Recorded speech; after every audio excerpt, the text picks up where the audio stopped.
Alongside the content of these lectures, I am concerned to show that truth in the spiritual sense is a living reality. It is especially essential in our time that a feeling should develop for the fact that truth is something living. What has life is different from one time to another. At one stage it may be formless, at another it may have a definite structure. A young child is very different from an old person. What is alive is continually changing. The human being who is perhaps to unfold his activity sometime in the future cannot be spoken of now as someone existing, as far as the physical plane is concerned. These things are so obvious as to be trivial. However, they cease to be trivial when one has learned to cherish the feeling that truth is a living entity. I spoke to you last time about the contemporary statesman Lloyd George. If someone in England in 1890, when Lloyd George was 27 years old, would have spoken about the whole significance of that age in our epoch, as we did last time, it would, in the spiritual scientific sense, have been wrong. He could have spoken about it in relation to Lloyd George, though of course without the biographical details which had hardly begun to happen. But to do so would have been wrong. People have the notion that truth can always be expressed at any time in the same way. But that is not the case, especially when one is dealing with certain higher truths. It is only now that the time is right for speaking about the relation that exists between the individual human being's age and the age of mankind as a whole. This kind of truth is also an active force. To speak about Lloyd George in 1890 would, when he was aged 27, giving an outline of his life, which could have been done within certain limits, would have been irresponsible. It could be compared with planting something in the wrong season. It is important not only that such truths do not reach the human soul as abstractions, but even more that they come at a time when they can be effective. This holds good not only in regard to historical facts, facts related to world evolution in the widest sense, but to truth in general, in its effect upon the human soul. I gave some indication of this last time, but attention must continually be drawn to it, because we are at present at a stage of transition in the conception of truth. Science of the spirit should create a certain condition of the comprehension of truth. The relationship which man has to truth must alter, must go through a certain development. In the last lecture, I drew attention to the fact that nowadays the human soul easily feels dissatisfied. Let us look at some of the reasons for this dissatisfaction of modern man. We know that the human soul needs concepts and ideas in life which can throw light on certain basic questions, such as the immortality of the soul, the meaning of world evolution, and so on. The human soul needs ideas with which it can live. If it cannot develop such ideas, or only unsatisfactory ones, then it remains dissatisfied and becomes ill in a certain sense. Many human souls today are in fact in a condition of sickness to a far greater extent than is admitted. The near future will see many more such souls than it is at present possible to imagine, unless people turn to the kind of knowledge that can fill the soul with spiritual content. Nature itself does in many ways present an image of the loftiest and most secret spiritual reality. It is a question of understanding the image rightly and not interpreting it materialistically. The difficulty arises because people want ready-made formulas, sets of concepts with which they can live and be satisfied once and for all. When such are not discovered, they may seek advice. However, it is clear that what is expected is a short description of some kind, a book perhaps, that in a short time can be assimilated, and that gives the person something that satisfies him for the rest of his life. If one is able to experience, even to some degree, truth as a living reality, then such a demand is felt to be the equivalent of demanding a food that will sustain the bodily organism for the rest of life. He wants an advice that he can eat so that spiritually he never needs to eat again. That is an impossibility in either realm. Spiritual science cannot hand people something which, once assimilated, is enough for the rest of life. I have often pointed out that there exists no short summary of a world view which can be kept at hand in one's pocket. In place of ready formulas, science of the spirit provides something with which the human soul must repeatedly unite itself, which must be repeatedly inwardly assimilated and digested. External truths, such as those provided by natural science, we can, if we have a good memory, take in and then possess them once and for all.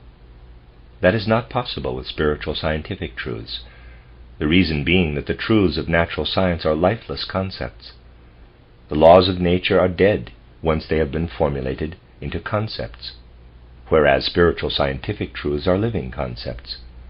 If we condemn them to lifelessness, because we accept them as if they were external truths, then they provide no nourishment. Then they are stones the soul cannot digest. In view of what the science of the spirit is today, and what it really ought to be, it is worth remarking that in the cultural life of the 19th century there were trends struggling toward it. But much has happened in the last decade to cause what was then achieved to be swept away and forgotten. Today I would like, by way of introduction, to point to something that was much misunderstood in the second half of the 19th century. It was usually referred to as, quote, Edward von Hartmann's kind of pessimism, close quote.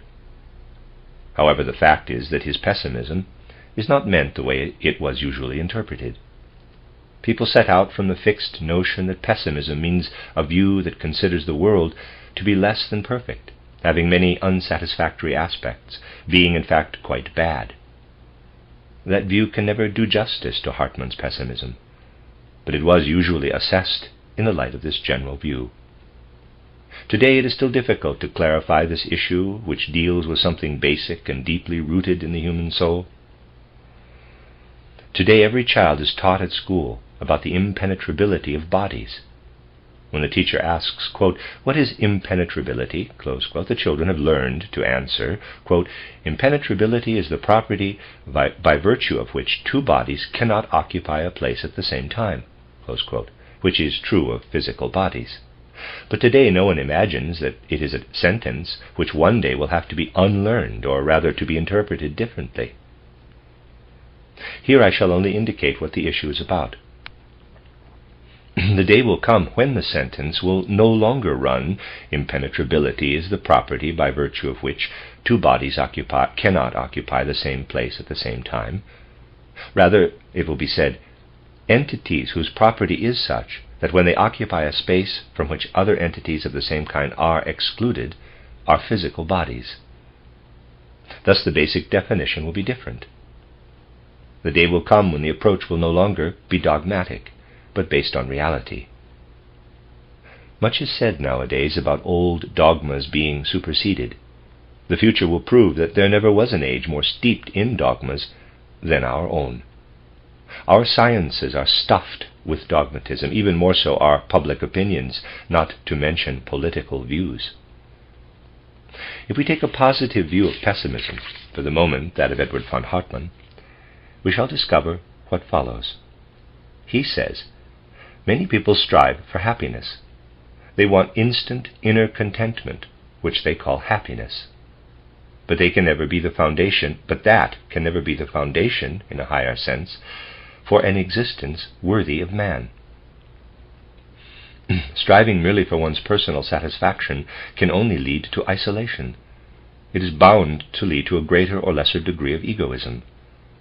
Man's task cannot consist in striving merely for his own satisfaction. Rather must it be to place his living being into one process of the world, to work with and for the development of the world. However, complete satisfaction with external life or harmony within himself would prevent him from fulfilling that task. Only when we are not satisfied with conditions do we strive to further the upbuilding processes in the world. Thus Edward von Hartmann's pessimism is in the realm of feeling. It is his view that without this pessimism, which makes us dissatisfied, we would lack the incentive to cooperate in the work of furthering evolution. Thus Edward von Hartmann expresses himself philosophically, Thus Edward von Hartmann, expressing himself philosophically, states that he stands for both empirical and teleological evolutionism. It is clear that we are here dealing with a pessimism that is very different from the usual dogmatic view of pessimism. With his concept of pessimism, which I won't pursue further at this time, Edward von Hartmann is in a certain sense on the path that spiritual science must follow. This spiritual science, however, shows us much more. It shows us what a fully satisfying mental image would really be for our soul life. It would be for our soul life exactly what external food would be for us if we ate it but then had no way to digest it, and instead carried it around with us undigested. It could not really be called nourishment. It is actually so that someone who takes a book of Trine or Johannes Müller and wants to be satisfied with it would be attempting the same as someone who wanted to eat food which could then only be carried around undigested in the body. If it were not simply carried, it would be digested, but then it disappears. It loses its essential identity. This never happens with a fully satisfying mental image. A fully satisfying mental image remains with us forever, if I may express it so, lying in the stomach of our soul. And the more we believe we receive at a given moment from such a mental image, the more we hope to voluptuously satisfy our soul with it, the more we will see that once we have lived with it a while, it cannot satisfy us any more. Instead, it develops in us so that it bores us, becomes annoying to us, and the like. These things have another side, which is connected with what some people regard as contradictions in spiritual science, namely, the fact that new viewpoints are continually sought from which to develop our concepts. We could, as it were, speak forever from different points of view. These do not contradict one another. Rather, they prove that spiritual truths have a capacity for continuous transformation, which is an indication of their living quality. Science of the spirit cannot be molded in rigid concepts. Single facts can certainly be presented in a straightforward manner, but the content of what is to satisfy us as a worldview must be presented in thoughts that are full of life, and can be understood from ever new aspects. Whoever takes in the thoughts of some aspect of spiritual science and lets them dwell in his soul will find that they speak to him. If at another time the same thoughts pass through his soul, they will speak to him again, but quite differently. When he is happy, they will speak differently from when he is sad and troubled, but insofar as he receives them in their living quality, they will always speak to him. Spiritual scientific concepts do not just provide an image of something. They establish a living connection between the human soul and the whole endless spiritual aspect of the world. Because the spiritual aspect is endless, it can never be exhausted. Science for spirit will in every single case bring about a connection between the soul and the spiritual world, provided we retain an open receptivity for what comes to meet us from the world. We must, above all, become accustomed to the fact that certain concepts, which today seem basic and beyond dispute, may in the future have no relevance at all. Take the example of the countless philosophies. A problem that emerges in them all concerns quote-unquote being or quote-unquote existence. Existence as such is always debated, and already the form in which the problem is presented creates great difficulty for the mobile human soul to deal with. Especially through these lectures, it is my hope to kindle in you a feeling for the fact that whatever we look upon as quote-unquote existing, whatever entity we ascribe the state of being to, is directly related to the process of coming into being. The truth is that neither what Parmenides said about immutable existence, nor what Heraclitus said about the coming into being, is correct. In the world, things exist and things become. But only what is in the process of becoming is alive. What is already in existence is always dead. What is in existence is the corpse of what was becoming. You will find more about this in my title, Occult Science. In nature all around us we find existence, and spiritual science confirms that this existence has arisen because once it was in a process of becoming. The becoming left behind its corpse. What is in the state of existence is dead. What is becoming is alive. This has special significance for man's inner life. We do not attain a satisfying view of things through concepts that are finished and complete, because they belong to what exists, not to what is becoming. A satisfying view can only be derived from what is in the process of becoming. It must act on the soul so that as we absorb it, it becomes unconscious. But in uniting with the soul, stirs in us again questions concerning the becoming. This is also an aspect of the science of the spirit which causes difficulty for many, because they prefer what is finished and complete. While the science of the spirit points to what will truly nourish the human soul, the inclination is toward the very opposite. What people want today is to attain as quickly as possible a complete and finished view of the world.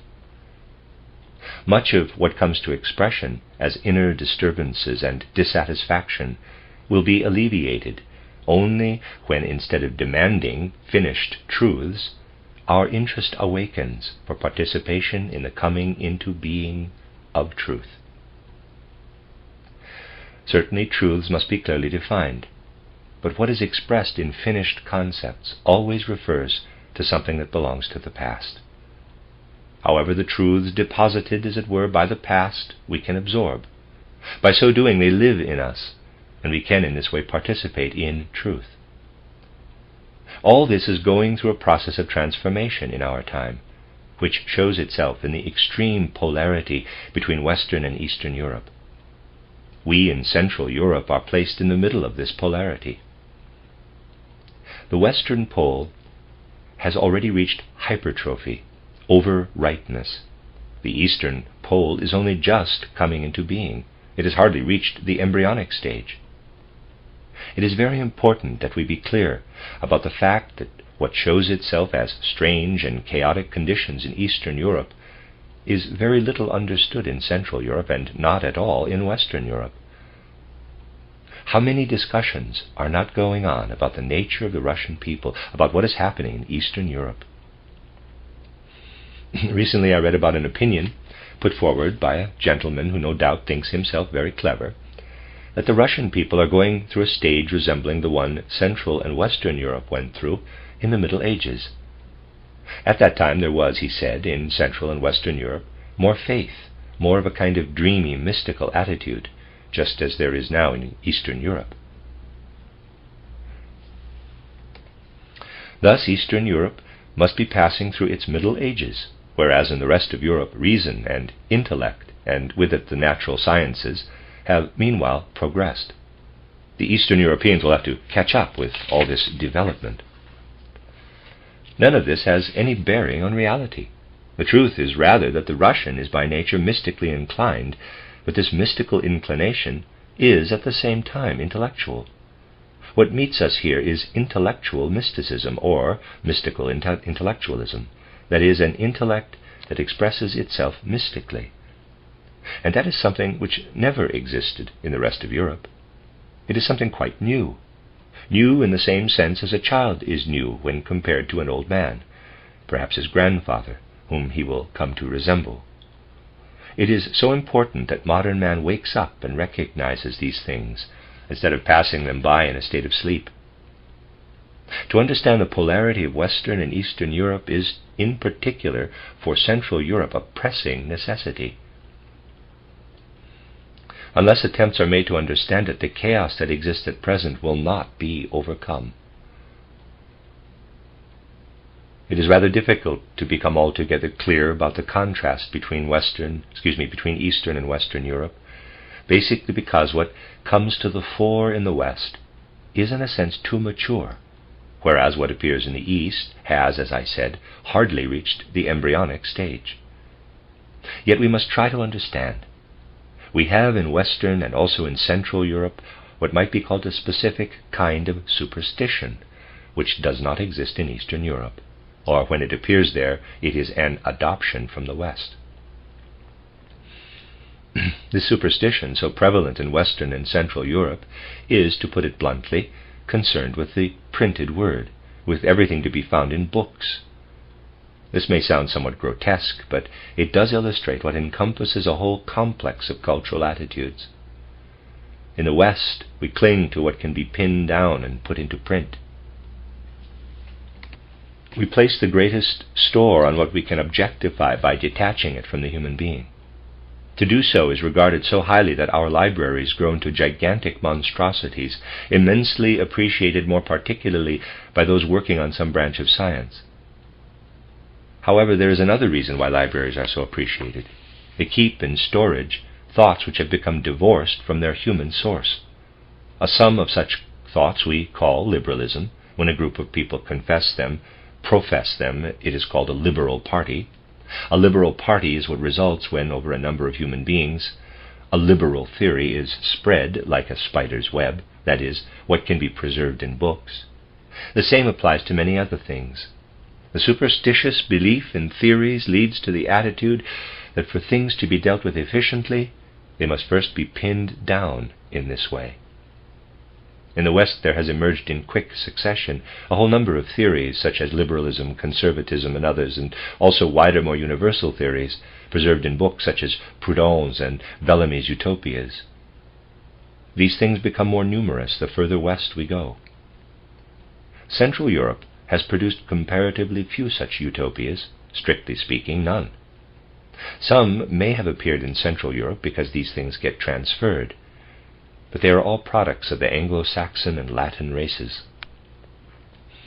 A feature of Western superstition, adopted to some extent in Central Europe, is that what originates in man, that is, his thoughts, must first be externalized, must be detached from him, before being of use. This procedure has led to evil practices in certain movements, usually of a mystical nature. Such practices are facilitated by the fact that great value is placed on producing something, not directly from contemporary life, but from what can be derived from ancient writings and old traditions, in short, from what has become divorced from man. Many people are not interested when told about the spiritual worlds Many people are not interested when told about the spiritual worlds related to today. But if told that what they are hearing stems from ancient Rosicrucian wisdom, they are pleased, and even more pleased if told about ancient temples, or better, Oriental mystic temples, and it is emphasized how old everything is, how long it has all been deposited, how truly fixed it has become. This tendency continues to develop to extremes in the Western world. It is a tendency that is intimately connected with a certain despotic power that is being wielded over human beings by the spirituality that has become detached from them.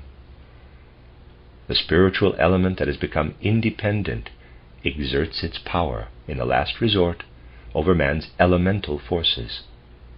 The human being himself is then excluded. In one way or another, what he has separated off takes control.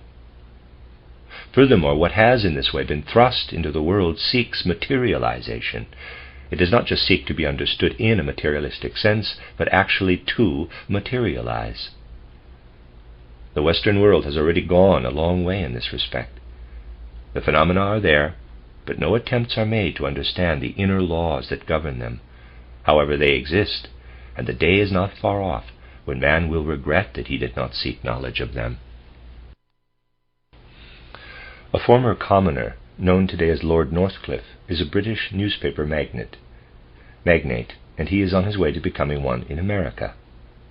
He started by pondering the question of whether it would be possible to make society, that is, the ideas and views people generally share, independent of human beings as such. In other words, he wondered how one could get what has detached itself from man to gain dominance over him. He began by formulating a theory saying every province has its own newspaper. It carries articles written by local individuals. Consequently, the papers differ from one province to another. How splendid if one could gradually pour into all the provincial presses a uniform model newspaper.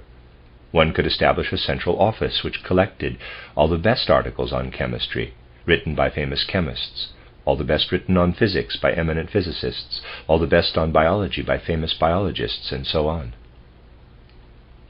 This material could be distributed to the various local papers, which would then all carry the same articles. Even where of necessity something had to be different, it could be arranged from the central office. Of course, due to different languages, absolutely everything could not be the same, but everything could be centralized. You will find that this man has come a long way toward his aim. He is today the unseen power over a great part of the British, French, and American press.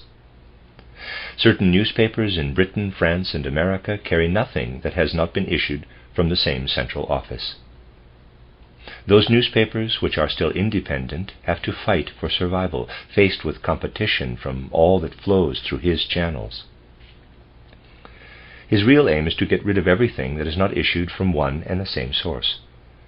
In view of Western man's blind belief in what has become detached from him, and which now comes to meet him in this way, you will realize what possibilities this opens up for exerting tyrannical power over individual human beings.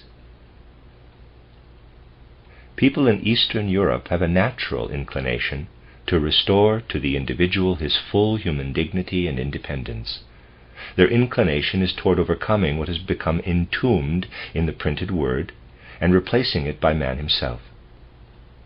What is striven for in the East as an ideal is to read less, to be less influenced by what has become inert and fixed, and rather to let influence come from what is directly connected with individual human beings. Man is once more to listen to his fellow man and to know that it makes a difference whether speech comes directly from the human being or whether it has become detached from him and made a detour via printer's ink or the like. Meanwhile, in the West, a dreadful use is made in many spheres of what has become detached from man, especially in the realm of art, where it has led to methods of reproduction that are most efficient in extinguishing the sense for the artistic. The ability to recognize the unique aspect in a work of art has to a great extent been lost. This applies especially to objects in everyday use.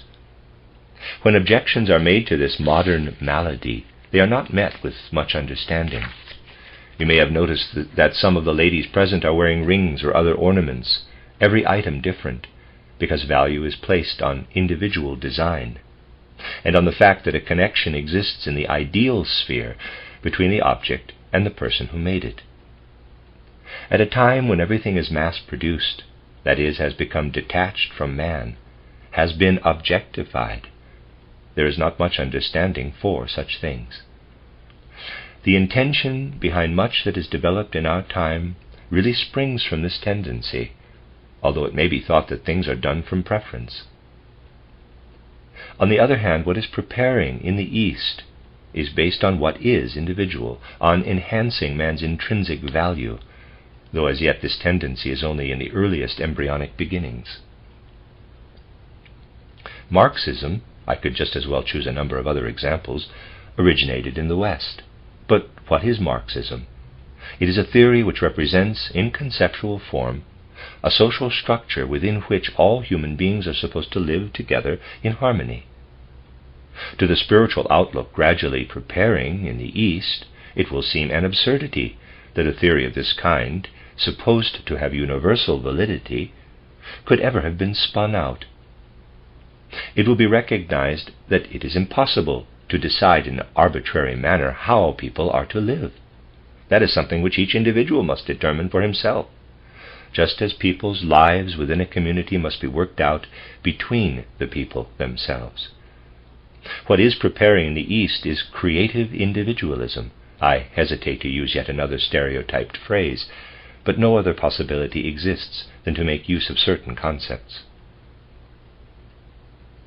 It is so very important that these things are understood. They indicate the forces which at present are shaping the world, and we are placed in their midst. Unless these things are taken into account sufficiently, it is not possible to arrive at an adequate view of world events.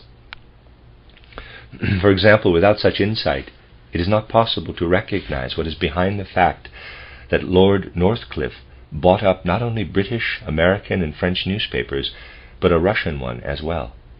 A newspaper called Novoje Vremja, and that's Nowoje, and then Wremja, is completely under his control. This enables him to throw a net across the East, instigated, no doubt, by human beings who have a certain insight into what will result from gathering into the same net what constitutes the past and what constitutes the future. Something of far deeper significance than is imagined lies behind this East-West union into which we in Central Europe are wedged. These things are worked at far more thoroughly and systematically than people are aware of. Similar things are taking place in other spheres. The idea of implanting the dying forces of the West into the germinating forces of the East is dreadful. Some are aware of what is taking place, but who today can rightly judge the meaning of the fact that at the turn of the 19th and 20th centuries there suddenly appeared in the British press a whole series of fictitious names such as Ignotus, Argus, Spectator, and so on? Who recognizes from a comprehensive viewpoint that an issue of Novoje Vremja, purchased in Russia, is written in London by representatives under various pseudonyms, thus ensuring a complete interchange between what is overripe in the West and what is still embryonic and germinating in the East? These are things that go on behind the scenes of our everyday lives, things that have a direct connection with laws governing the evolution of mankind in the earth. At the beginning of the 20th century, the spirit of Eastern Europe was joined to the spirit of Western Europe. Systematic work was done to create a general public opinion. Work on this started in the editor's office and spread to Parliament before entering more subterranean channels. Anyone who believes I am imagining things in maintaining this should read and really take in the content of letters published at the beginning of the 20th century by Mrs. Novikov, the wife of the Russian envoy in Vienna. These letters were written by Mrs. Novikov to Mrs. Campbell Bannerman, with whom she became acquainted in England. In reading these letters you will find that I am not imagining things, and you will find much that explains what seems inexplicable, especially to people in Central Europe. If we are really to understand the significance of the deep changes occurring in our time, we need concepts that are different from those carried over from the past. We must recognize that we have an inherent inclination and ability to formulate such concepts. We must not sleep through the significant events that are taking place. We could cite hundreds upon hundreds of such events. Take, for example, what took place at Oxford in the summer of 1911. There was a large gathering at which were present in their official attire a splendid procession of all the dignitaries and professors of the University of Oxford.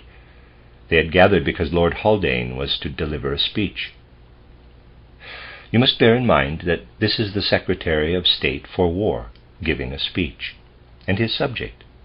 He discussed in strictly scientific terms how greatly the German spirit had contributed to the furtherance of mankind's evolution.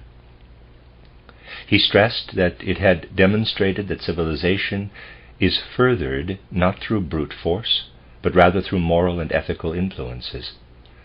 The whole speech was a eulogy and praise of the intrinsic value of German culture.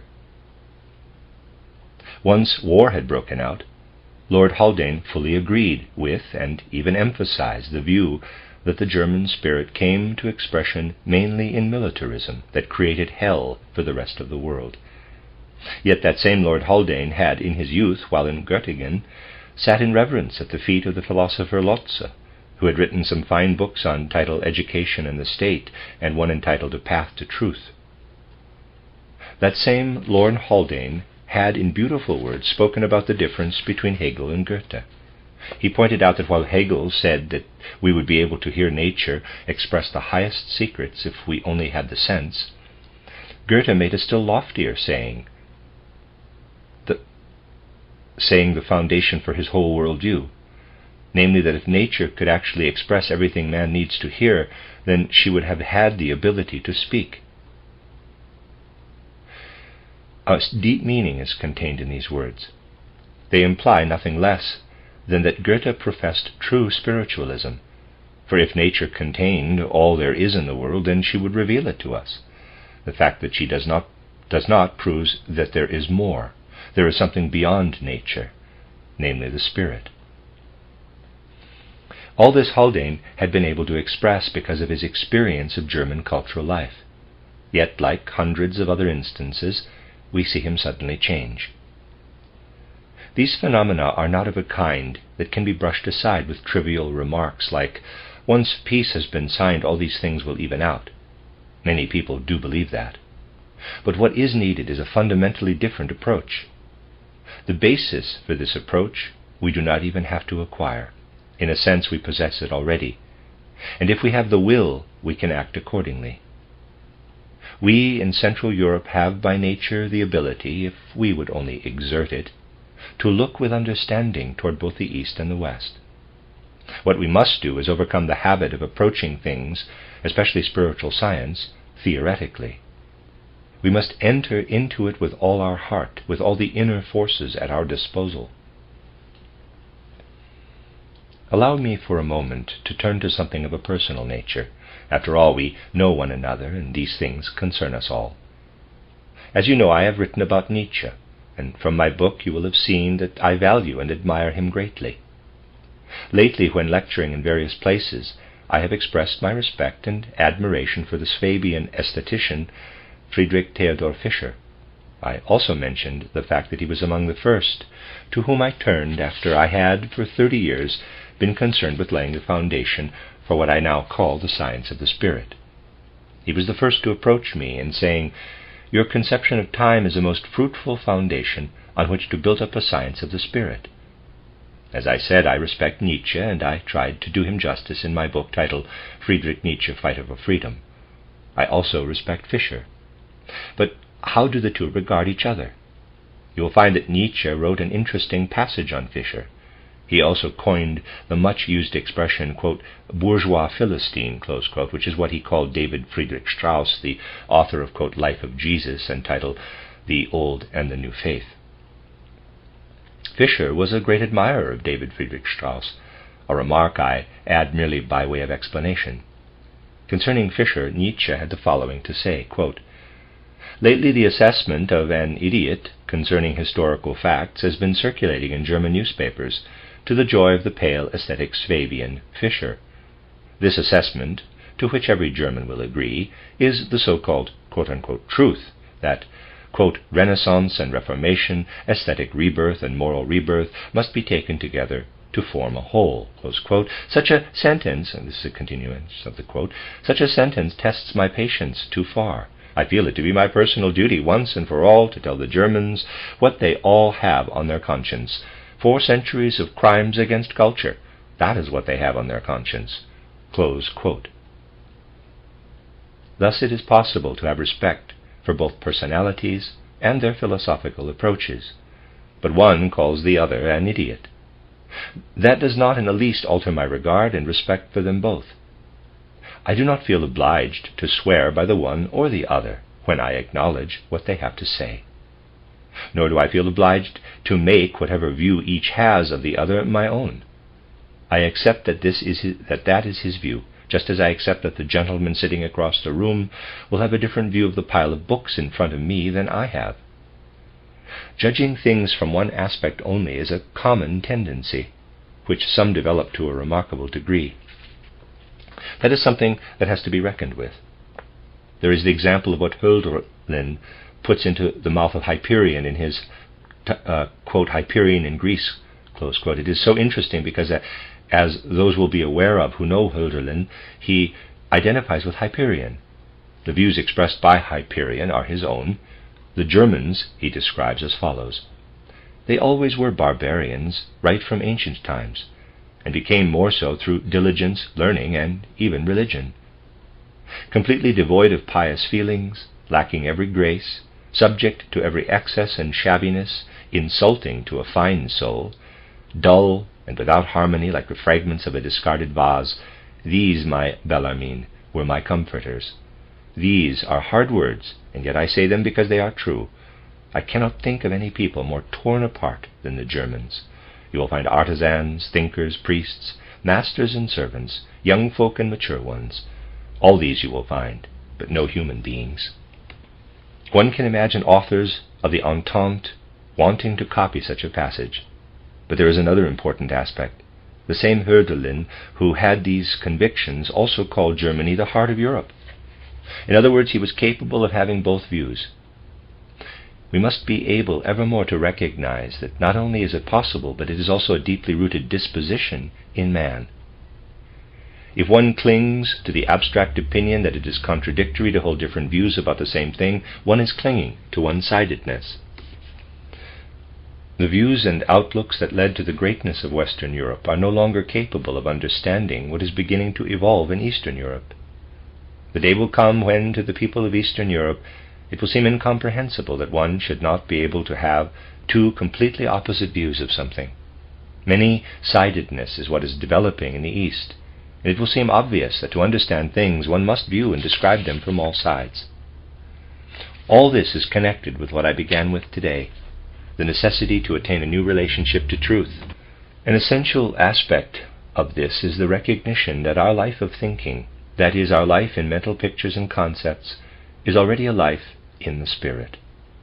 In order to recognize that thinking is a spiritual activity, it is necessary to overcome the materialistic and quite unscientific attitude which says, when I think, I use my brain, so thinking must issue from the brain. That is just about as clever as someone saying, along this road there are footprints. Where can they have come from? There must be forces beneath the ground that have caused them. I must study these footprints so that I can build up a theory as to the nature of the forces that push and pull from beneath the ground and form the footprints in the soft soil. That is comparable to seeking in the formations and processes of the brain the forces that create thinking. Just as the footprints, though found in the soil, originated from people walking over it, so are the formations of the brain, just as biology and physiology describe them, the imprint of thinking, which is spiritual. Naturally, the brain must be there, just as the ground must be there if people are to walk over it. Like the ground, the brain offers resistance as long as we live between birth and death. What lives in us as spirit must be reflected from something during our existence between birth and death. The reflecting apparatus is the brain. But this reflecting is an active process, as if in a mirror in which light was not thrown back from a smooth surface, but one which contoured itself so that one could recognize from the resulting shape what had been reflected. One must understand that thinking as such is spiritual, that we already stand within the spiritual world when we think. We become fully conscious of this only when thinking frees itself, when thinking, as it were, is able to catch hold of itself. Such a refined thinking can follow a course that enables it to take hold of the more hidden connections between events in life. It is able to seek out the more delicate links beneath the surface. I spoke of these things in the 2 previous lectures. What thinking is in its spiritual nature, one becomes aware of only when it has freed itself from matter. Only then does one attain to a thinking that is truly creative. The natural world can be grasped by a thinking that passively assimilates what the natural phenomena of themselves reveal. If one is to find ideas that can be effective in society, ideas that are, so to speak, to govern people's affairs, they must arise out of a thinking that has become independent. We lack, to a high degree, the ability to rise above dependence on external phenomena, to rise to a thinking that formulates thoughts independently within its own essence. That is why our political life is so sterile, so unfruitful. Only thinking that has freed itself from matter can deal effectively with social problems. If one wishes, it could be called the next necessary step to be taken in mysticism. But what is meant is not a vague, mystical something so often pursued nowadays. What matters is not the awareness of oneself within a divine essence or some such lovely phrase. The God within is an experience common to all creatures. To be in connection with the unity of the world, with the divine element within, one need only to utter words like mysticism or theosophy. A June bug has that kind of connection too, though in its own special way. What matters is that we begin to experience thinking as something active and alive, expressing itself in concrete concepts. Such concepts are able to take hold of and deal effectively with social problems. At the beginning of today's considerations, I spoke about the importance for man not only to regard his relation to truth in the light of the science of the spirit, but also to recognize that the relation itself must become different. It must become an active union with reality. This will have immense significance, not only for the understanding of world events, of history and social problems now and in the future, but also for the individual. What needs to be done now is to continue certain important spiritual streams and endeavors which have been forgotten. There were good reasons, we still have to speak of them, that in the second half of the 19th century much was forgotten or abandoned. When a new edition of my book titled The Riddles of Man is published, I shall indicate many phenomena which belong to these forgotten aspects of spiritual life. Many endeavors now forgotten existed in the first half of the 19th century to which spiritual science has a direct link. Had they endured, which is of course purely hypothetical, for things could only develop the way they did, but if they had, man would not have been so helpless in face of the present tragic events. I have mentioned before the remarkable fact that for egoistical purposes the strength of the various nations in Europe was carefully monitored in the West, especially in Britain. It was through this that the storm clouds gathered from whose effects we are still suffering. In past lectures I have explained many things which brought about the present catastrophe. You will realize from much of what I have said lately that it is by no means enough to reckon only with the events usually talked about. It is necessary to dig much deeper and to take account of the much greater significance of what happens beneath the surface of external events. It is this which pours over mankind like some dreadful deluge. Many of these things can as yet not be called by their true name, because human beings are not ready to accept them. But if evolution is to be understood, if light is to be thrown on the hidden secrets directly connected with present events, then they must be touched upon. Understanding of these things is possible only if the science of the Spirit is taken ever more seriously. The aim of the science of the Spirit is to unite with all that is best in the forces and impulses of the Occident. Above all, it wants to further evolution. It can achieve its aims only if it ceases to be confused with all the foolish nonsense that appears nowadays in the guise of some spiritual or mystic impulse. Things have come to such straits that in future the difference must be made abundantly clear between everything spiritual science stands for, everything our anthroposophically oriented spiritual science aims to be, and all the many movements that wish to identify with it. In conclusion, I ask you to look for a moment at the Orient. Certainly it did have in the past a high degree of insight into repeated earth lives. This insight was attained through a special training of man's own being. From a certain point of view, it must be said that no description of the individual soul's connection with the cosmos surpasses that of the Bhagavad Gita. But we in our time have different tasks. In his title Education of Man, Lessing inaugurated one of these tasks. There the concept of repeated earth lives reappears in the Occident. But how did the idea come to Lessing?